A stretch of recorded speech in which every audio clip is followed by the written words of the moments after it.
waste of time. I used to be an opera singer back in the day. Come on, guys. You really believe that? You believe anything, won't you? Anyway, voting is a waste of time. But it's not what you think. And it's not a trick.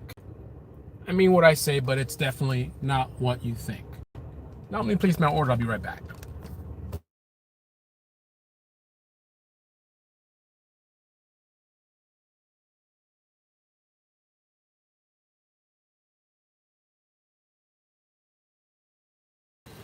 So let me explain what I mean when I say voting is a waste of time. And I actually mean that, but it's not what you think. I got to add some more words to that. It's not just voting is a waste of time. The problem is that voting, if that's all you do, qualifier, voting, if that's all you do, is a waste of time. Simply voting and doing nothing else, you might as well not vote at all. I don't mean that literally, but generally speaking, that's kind of how it goes. And I'll explain what I mean by that.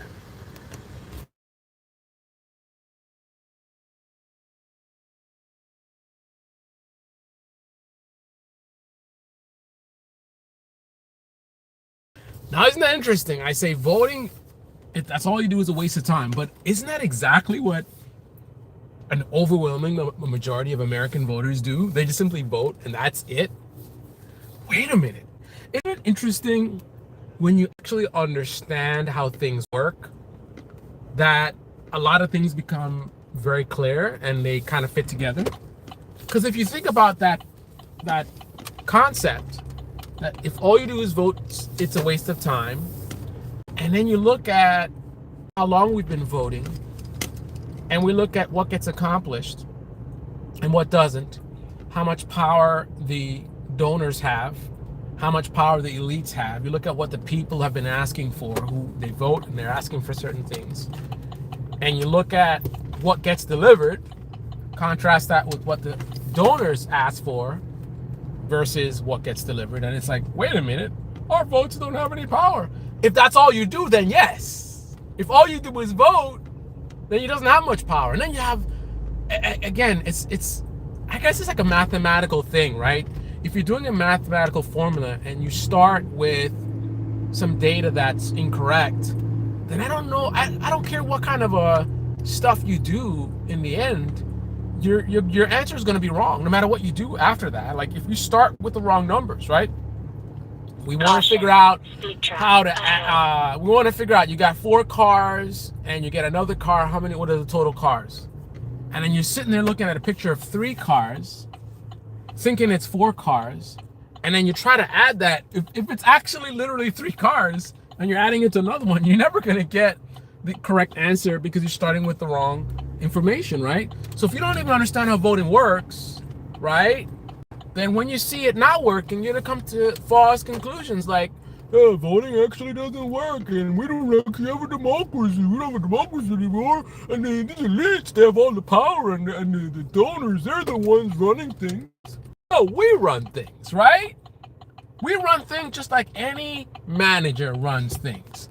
So what happens when a manager, the big boss, right, shows up on day one, right, hires a bunch of people, says, okay, you got the job, and then you never see him again, like until 4 years later?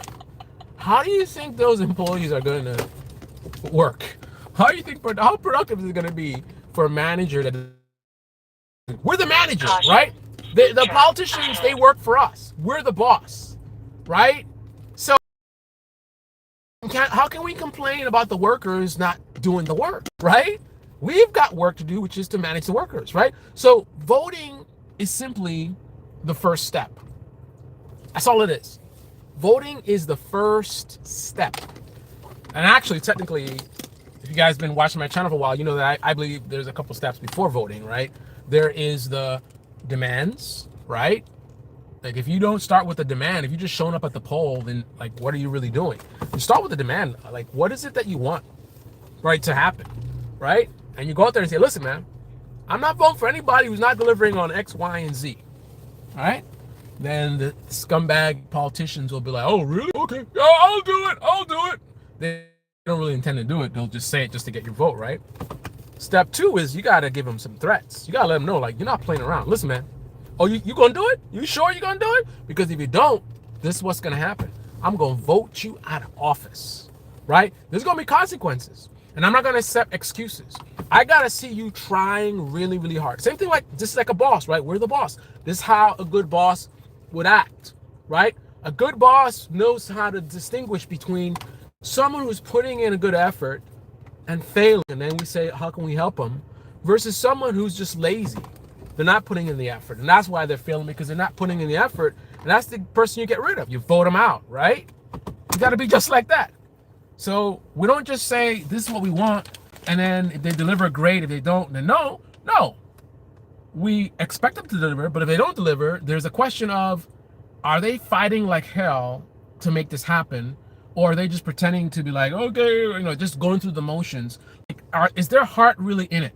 Is their heart really in the job of delivering what they promised to deliver? And if it's not, get rid of them, right? The most important part is not the voting, it's what comes next. In my philosophy of politics, it matters less about the politician and more about the voter, because we're the man, we're in charge. I would rather have a horrible politician with an awesome, educated voter base that does their job and manages this politician to make them do great work, versus having, an idealized, like, oh, I'm a progressive and this person's really progressive. At least they sound like they're very progressive and they're pushing for some progressive policies and this and that and whatever, and they're on my side, right? And then you have a voter base that's just disconnected and not involved, not engaged, to where they'll vote for this supposed progressive, put them in office, and then they'll be absent to manage this progressive. So the progressive is they get a black check. They can choose to work hard. They can choose to just do barely the minimum. Doesn't matter, right? As long as they keep tweeting online progressive stuff, Gaza is a genocide, or healthcare should be all right. We believe healthcare should be all right. And, we don't believe in fascism. Like, whatever it is, you just keep saying those talking points, right? And then whenever it gets to the point where you have an opportunity to deliver and you don't, you just like, well, we tried, but the Republicans this or whatever. As long as you do that, you can win elections and continue to be in power, right? So in that scenario, having a nice progressive person in office doesn't really get us results at all, because they get a blank check and then we're going to get just the bare minimum. Having an awful, maybe even a centrist politician, a corporate Democrat, having them be in office, but having a base that's fired up, that will not accept no for an answer, which makes that corporate Democrat, you have no choice. Either you step up and you get on fire like your base is on fire, or you're fired, right? And the next person, same thing. And then after only a few times they get the message that people are serious, then it doesn't really matter who wins, right? If you're on the Democratic side and you run for office and you saw the last two politicians, they failed and they got decimated, then if you're trying to have more than one season, right, then you better do different than the last guy, which means you need to deliver, and not just bare minimum. You need to fight like hell, because the voting base is crazy. So I would rather have an awesome base of voters and a milquetoast politician than have a politician who seems like, they're on your side, whatever, and have a disengaged voter base, because we're the ones that have the most power. We're the ones that's most important. If all you do is vote, you're wasting your time. The most important part comes after you vote. That's your management. That's your expressing of your power, right? Why is it that no one else in independent media talks about this?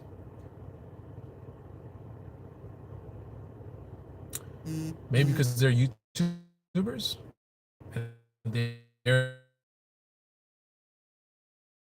right. So I have no incentive to say things a certain way or pander to you, hear what you want to hear. Like, who wants to hear that you got to put in the work? Like, that's not a popular message. Like, who wants to watch a video saying, hey man, You got to stop being lazy and put in the work. You got to go to war. Oh my goodness. I'm talking about you putting yourself at risk and taking time out of your day to do stuff.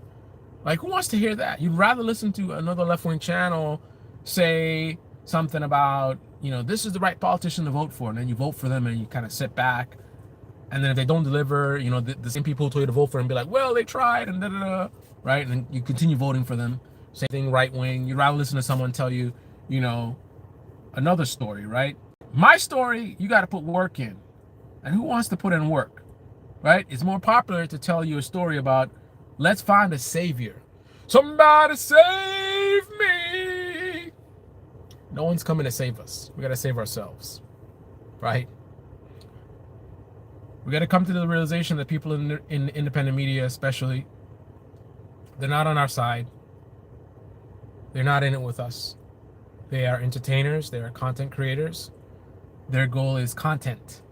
I'm not saying they're totally savages like a lot of the right-wing media are, but ultimately the way they pay their bills is by you watching and engaging. So as a human, that's going to bias how they present things, and that's going to bias their focus. It has to, because if they're not doing that, they're not going to survive, and they're going to have to find another career. So either they do what's profitable and be profitable, or they do stuff like me and no one watches them, and then they have to go do something else. I'll let you decide what you think most of your favorite YouTubers choose to do, the ones who cover politics. And again, it's not all about bad intent, even if they have good intent. Ultimately, survival is paramount. They got to pay their bills. And the way to do it is engagement and views, right? So some of them may not even notice what they're doing, where they're being captured by their audiences, and they're seeing what videos get the most views, and they're doing more of that, and not really thinking about what that means. Why are these videos getting views? What's the impact of doing more videos like that? They're not thinking like that, right? But anyway, if all you do is vote, you're wasting your time. Voting is only the first step. If whatever obstacles that we have in this country are, by analogy, a great black bear coming to attack you, democracy is a gun that you have. Most of us don't even pick it up. Those that do pick it up, it's like we just have it aiming at the ground while the bear approaches. The small percentage of us that vote, those are the ones who actually put the bullets in the gun. So at least the gun has a bullet in it. So technically you could use it to defend yourself against the bear, whatever the challenge is, right? But what do?